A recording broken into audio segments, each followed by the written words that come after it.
been orbiting the sun all that time.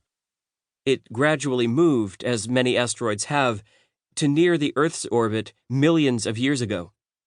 Back in 2004, when it was discovered, early observations suggested a 3% probability that it could hit Earth on April 13, 2029.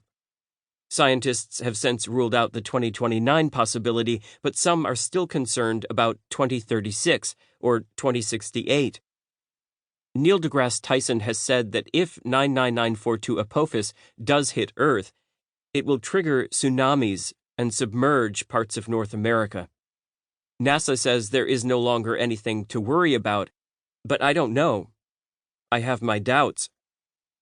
I don't trust the government to have an adequate asteroid defense plan in place, and I certainly don't trust them to tell us if we're really in danger.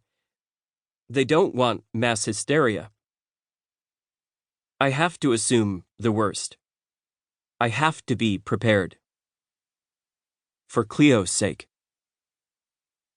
"Can you add shampoo to the Costco list?"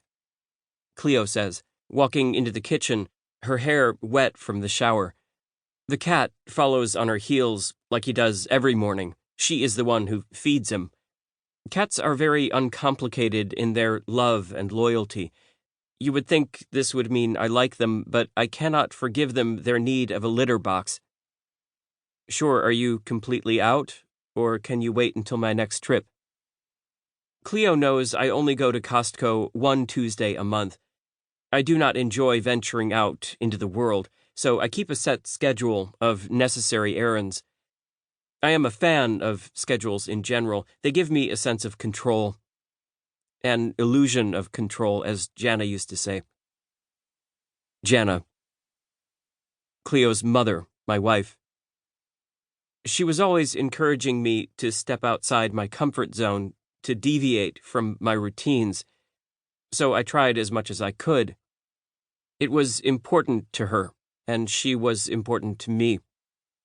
But now she's gone, and it's just me and my schedules against the world.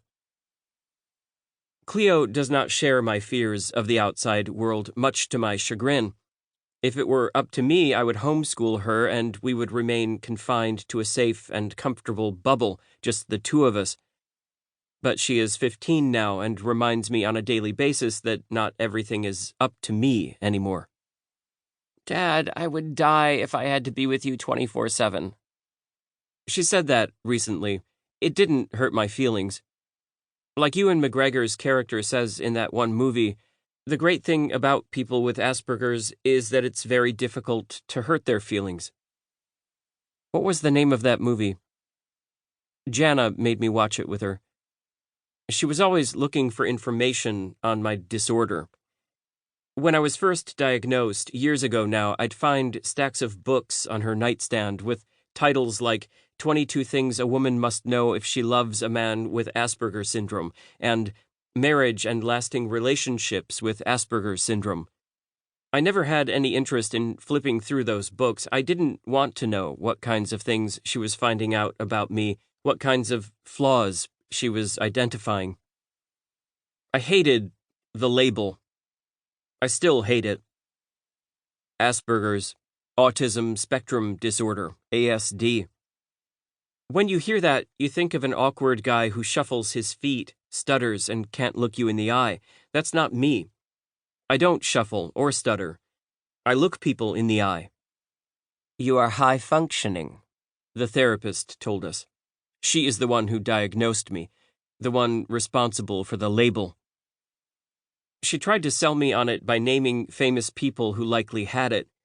John McCarthy, renowned mathematician and engineer, Henry Cavendish, discoverer of hydrogen, Albert Einstein, Sir Isaac Newton, Bobby Fischer. But they were never given the label, I told the therapist. Well, autism wasn't a diagnosis so they didn't know they had anything wrong with them. Both she and Jana nodded their concession.